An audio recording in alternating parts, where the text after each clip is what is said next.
Um, Tell me a little bit about your piece, man. Well, what's this? How did this happen? What is this? What's its name? Yeah. This piece is actually called Negros in the Sky. It's just about like dreams and aspirations that like black men and black boys have. I like it because, you know, each one of these like black men represent just like a different black like dude from a different walk of life, but they're all looking up to the sky because they all got different dreams and aspirations.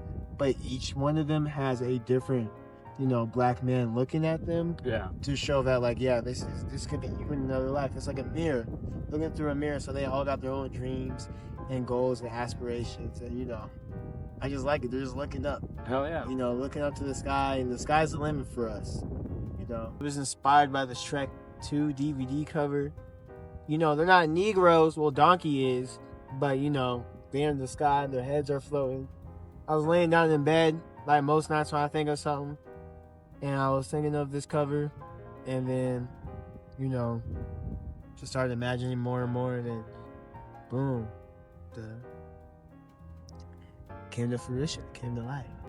These four examples here on the actual painting, is there a specific reason for all four of them, who they are?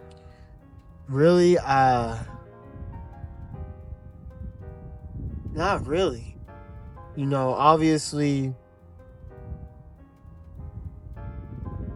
the four of them, I drew inspiration from people in my life, friends, people in media, but not like a specific, just all kind of different inspirations from different aspects of my life, aspects of black men behind it, like now we're new lives, sorry, and just kind of just trying to put a broad image on people. Hell yeah. I did know from the jump I wanted one of them to wear a hoodie, and I just wanted like their eyes and just like the blackness, and that's not even their skin. That's just like the hoodie. You know what I mean? It's the shadow. It's the shadow of the hoodie. Yeah, that's just something that I wanted. What does that mean to you? I remember back in middle school they had a rule, and I went to a predominantly like black middle school, that you couldn't wear a hat, you couldn't wear a hood. And I remember arguing with my science teacher, saying that one, that the rule didn't make a lot of sense, but also like because of the like school we went to, it was just like a stereotype. Because what was automatically bad about like wearing a hood or a hat? And it kind of ties back into like the Trayvon Martin thing, like the hoodie, the Skittles, the Arizona tea, and that's all he was wearing was a hoodie. That's what he got killed for. So kind of like, I did just say that like black men aren't a monolith, but when we put on a hoodie, we're seen as a monolith. Like you put on a hoodie, you're walking at night, you're kind of already put in a category. So that's why I wanted to put him on this piece, because like he has a hoodie on, it's the void, it's the darkness, you just see his eyes. But he has his dreams too, he has his aspirations, he's just like, him with the snapback, you know what I'm saying? Yeah. He's just like him with the do-rag, you know what I'm saying? His eyes are red, you know what I'm saying? I'm not gonna say why, but, and he's just like him with the afro, these are, but we all the same. Sure. Sure. What we all got goals. Absolutely. Yeah. What are your goals? To just keep creating art, specifically film, documentary, musically, and just to continue to elevate my life and my family and friends' lives through my art. That's the big goal for Mr. CJ. When I look back, when I'm 102 years old, shitting on myself in my hospital bed, and I got all my kids and grandkids and great-grandkids around me. That's what I want, the big goal, or like the big mission that I completed. You created. I just created. I made art, and I inspired people with my art, and I could just help my friends and family throughout my art. Do you think there's like an allure or like something significant about you being black as an artist? Yes. Because sometimes you don't take yourself seriously as an artist when you're black. Because of like self-doubt, and you're just saying, yeah, like, anyone can do this, Sure.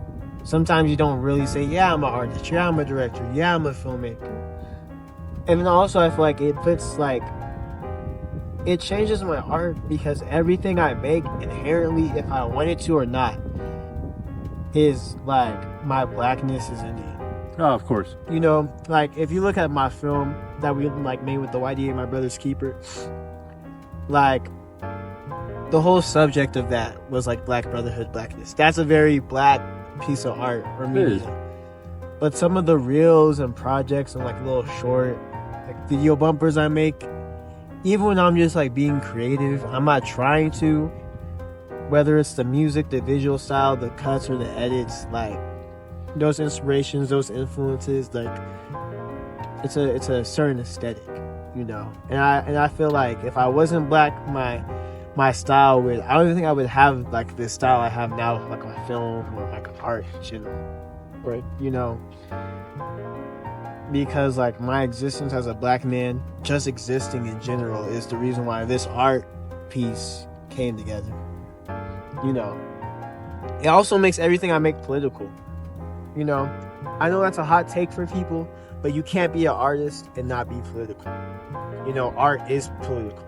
Even movies are political. The movies we make, the music we listen to, they're a sign of the time. That even goes back to before we had technology in the ancient days in Rome and Egypt. Their art, their media, it all reflected the time and what society was going through. I feel like specifically now, even today, art reflects the times, and art is very political. So everything I make inherently is political.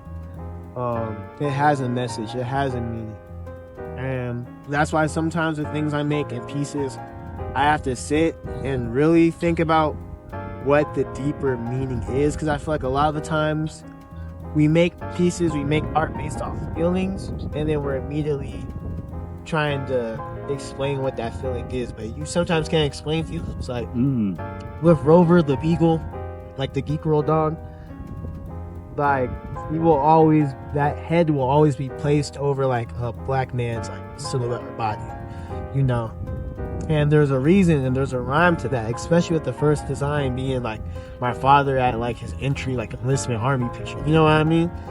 But for me to really get to like the deeper specific meanings, like it's going to take a lot more like thoughts and reflections and me making more and more art involving the Rover and using him in different pieces. Specifically as black men, I feel like art and music and just journaling and being creative, expressing yourself, a lot of the times you don't want to express yourself because you're afraid of how it's going to look or how people someone might receive it. Yeah, how might perceive, especially as black men, because there's an image that we have that I feel like a lot of the time some of us feel like we have to uphold, or that's what we're supposed to be perceived as. But you can be whatever you want to be, you know, and break down those barriers. So to any like boy watching this, any black boy watching this, like, yeah, like be yourself and just create, you know, express yourself. You're special. If you have ideas in your head, they're there for a reason, and it's easy. I'm not gonna lie. Hold on, y'all. There's so much Vaseline film on my lips. You're good. You're good. Just take your time, man. I'm not gonna lie. So I thought of this. I saw the Shrek 2 DVD cover. I looked up what type of paint markers I was gonna have to use, and like I said, like I'm real into arts, but I'm more like visual and digital arts. Like I told you, I haven't like drawn since I was like 12 years old, so I was a little intimidated and nervous to do this. Like I told you, like I woke up at 6:30, you know, finished this till like 9:30. Right? It wasn't that hard. So if obviously I can do it, I'm in Colorado Springs. This is not an art city. So if I can do it, if I can wake up and like make art, then you, wherever you're at, Timbuktu, Alaska, Wyoming, Idaho, make something, create something. Dude. Like, you know, it's freeing. It boosts your confidence too. Like, I feel like I'm that nigga. I'm not gonna lie. Like this is man, like seeing your shit on in like a frame, man, literally a frame raises your spirit. This is glass. This is glass. This is glass. Like, was this like printed on a? So what I did was, I printed. Like I took this picture of the sky, then I went on Adobe Lightroom and I matched with the contrast, the colors, then I printed it out. And my little brother Jaden, he's like an artist, like he's in school for art. So I asked him, should I draw it on the paper or should I draw it on the glass? But I wanted to look like they're actually in the sky. So he's like, draw it on the paper. So I got Posca paint markers and drew with the paint markers on the paper. Then I framed it. Out here, man. And Mridul, man to man, did that sound like a super complicated process? No, when not I just at all. explained to you? Not at all. Yeah. And art isn't even art on CJ's Big Three. It goes film, music, and then like the photography, art stuff, right? Of like the stuff I'm making, right? Art's not even my biggest strength, and I easily made this. So if you're watching this and art is your biggest, like that's your main one, you're not focused on filming anything, you just want to be art. That's all you want to do. You see how little that only took 3 hours, and look how proud of this piece I am. Yeah. So look at you, man. Look, what could you do? All this took was a frame, me printing it out. You can print out something at Walgreens, FedEx, Staples, Yo, they do CVS. like dollar prints at USPS. USPS. I got the most premium matte print. It was like $21. You can get the cheap one at CVS, like you said, for $5. Still look that good. And it would still look this good.